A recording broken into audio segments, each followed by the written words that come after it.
సగద నిస నిస మగస సగద నిస నిస మగస పరిశుద్ధుడు పరిశుద్ధుడు.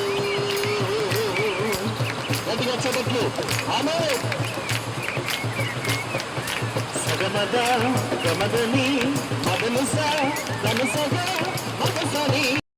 మీ అందరికీ యేసుక్రీస్తు నామములో వందనాలు తెలియజేస్తున్నాం. మరి ఈ సమయంలో దేవుని వాక్యాన్ని కొన్ని నిమిషాలు ధ్యానం చేసుకుందాం.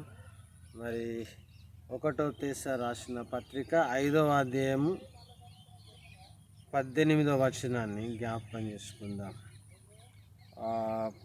ప్రతి విషయమందును కృతజ్ఞతాస్తుతులు చెల్లించుడి, ఇలాగు చేయుట యేసుక్రీస్తునందు మీ విషయంలో దేవుని చిత్తం.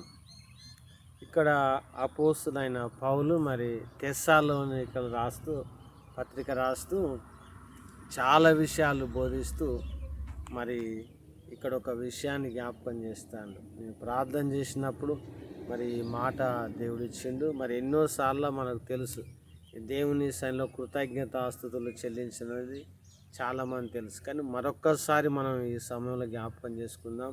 అసలు దేవుని చిత్తం ఏంటిది? చాలామంది దేవుని చిత్తం అంటారు కదా.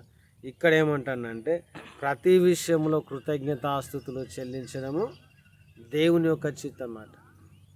అన్ని విషయంలో చెల్లించడం చాలా కష్టం. మరి యోహాను సువార్త 11వ అధ్యాయంలో ఈ 41వ వచనం చూస్తే అక్కడ యేసు ప్రభు కూడా లాజరు సమాధి దగ్గర అక్కడ సేమ్ ఇదే మాట మాట్లాడతాడు. అక్కడ కూడా ఒక వచనం నేను చదువుతా, 11:41. యేసు కన్నులు పైకెత్తి, తండ్రి నీవు నా మనవి విన్నందున నీకు కృతజ్ఞతాస్తుతులు చెల్లించుచున్నాను. కనుక యేసుక్రీస్తు కూడా మరి అక్కడ సమాధి దగ్గర 4 రోజుల సమాధి లాజరును పాతిపెట్టి 4 రోజులు అవుతుంది. రాయిని వాళ్ళ చేతనే తీయించి అక్కడ మరి ఆయన కన్నులు పైకెత్తి, తండ్రి మరి నీవు నా మనవి విన్నందుకు నీకు కృతజ్ఞతాస్తుతులు చెల్లించుచున్నాను అంటాడు. అంటే అక్కడ అటువంటి పరిస్థితిలో కూడా మరి లాజరు మరణమైన పరిస్థితిలో కూడా తండ్రికి ఆయన కృతజ్ఞతాస్తుతులు చెల్లిస్తూ ఉన్నాడు. కనుక ఈ విషయంలో మనం కూడా ఈ అపోస్తలుడైన పౌలు ఈ తెస్సలోనికీయులకు రాస్తూ ప్రతి విషయమందును మీరు కృతజ్ఞతాస్తుతులు చెల్లించండి. హల్లెలూయా.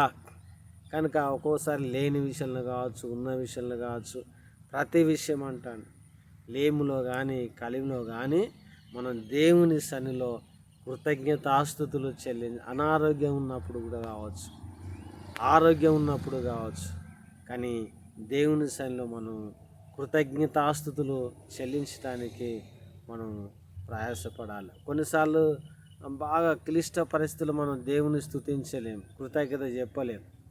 కానీ ఈ వాక్యం అయితే మనకు జ్ఞాపకం చేసేదంటే ప్రతి విషయంలో మీరు దేవునికి కృతజ్ఞతాస్తుతులు చెల్లించండి.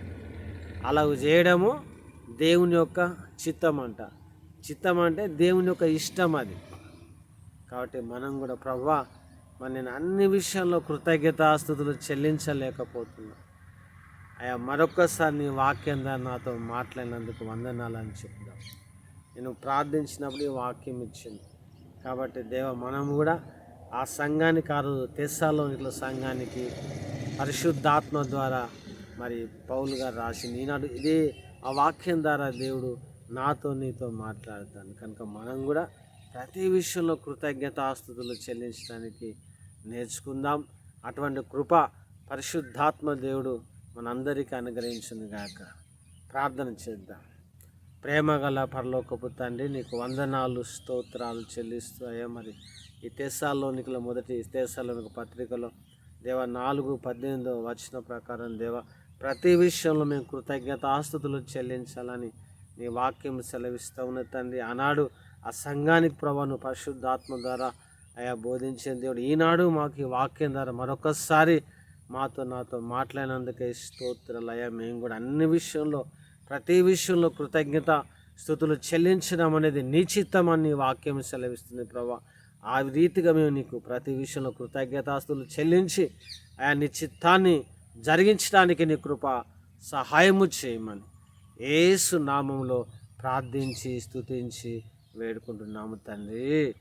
ఆమేన్, ఆమేన్, ఆమేన్.